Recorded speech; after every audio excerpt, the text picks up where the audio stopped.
Miss Art and Miss Davis. We have a fun dogwood tree adventure we're going to take you on really quickly. To start, just think about your paper divided into 3 parts: the top left, the middle, and the side. And you want to start in the middle and do a circle, come all the way up towards the top left and do a circle, and down towards the bottom so that they're spread out to start our dogwood leaves.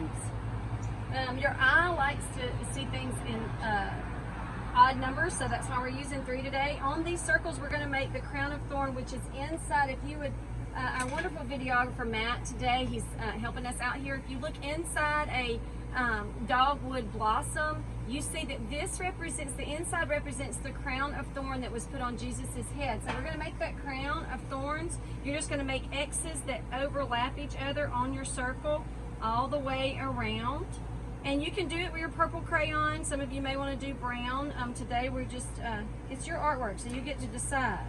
The next thing you're going to do after you make the branches is you're going to add a little light in there. You saw on that dogwood blossom, the inside there was a little yellow. And so let's go ahead and use a little bit of yellow. You can just do some circles.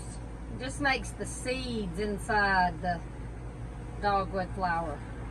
Now, to make your petals, we're going to go back and pick up that purple crayon, and you are going to make an actual cross through on the outside. You can go under your crown of thorns. So make a cross, because it has, the dogwood blossom has 4 petals that represent the 4 points on the cross where Jesus was crucified. Now, I want to remind you that he was actually crucified on a dogwood tree, on dogwood branches.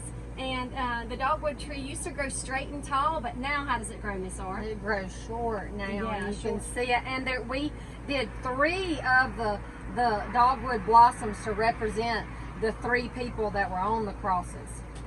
If you look at the dogwood blossom, you see that there is actually looks like a nail hole in the actual one of the petals, and that's what we're going to do. That is where the nails went in Jesus's hand. And so what you're going to do is you're just going to almost do like a circle and then indent, or almost like a heart, the top part of a heart. You get to make your palm petals, your dogwood petals however you want to. You can make them overlap or go off the page. And they could almost look like a number 3 going in a bunch of different ways on it.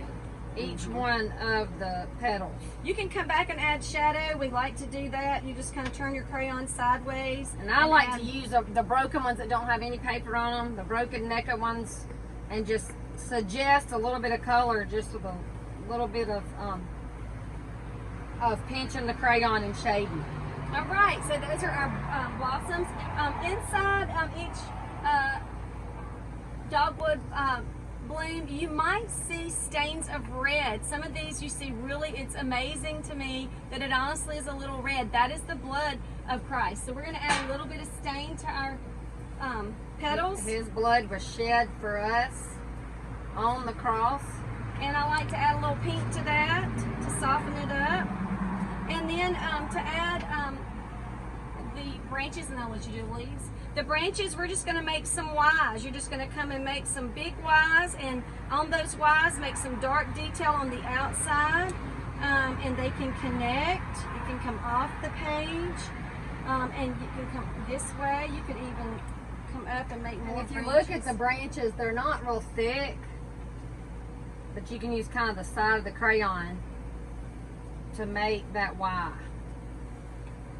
And the last thing you see are the green leaves, and you can have fun with those. We like to use 2 different colors. I would suggest maybe a dark green and light green. And also maybe a blue, we said. Yeah, so you can make them, just use smiles and frowns and make them look sun-kissed by adding a little bit of yellow on the top, maybe even a little blue in the middle, and then come back with another green, and it just kind of gives it a look of many colors. Leaves are not just one solid color.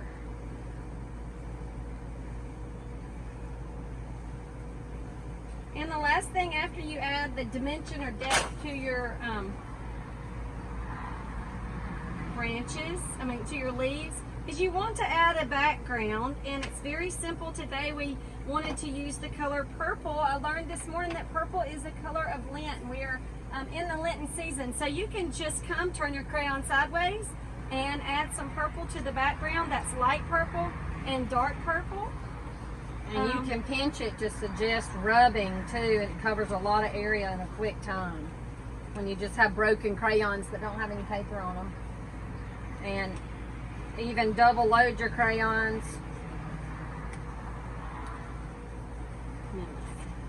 The last thing I would suggest is going around adding a little bit of dark to those petals. Maybe even adding some black down the branches and outlining, just a little suggestion, not a rough outline, but just suggesting. And I'm going to go back and add some brown to my crayons. We wish you a very happy Easter. Don't forget to sign your work. Yes, I'm going to put my initials, MD. Happy Easter. Have a blessed Easter. See you later.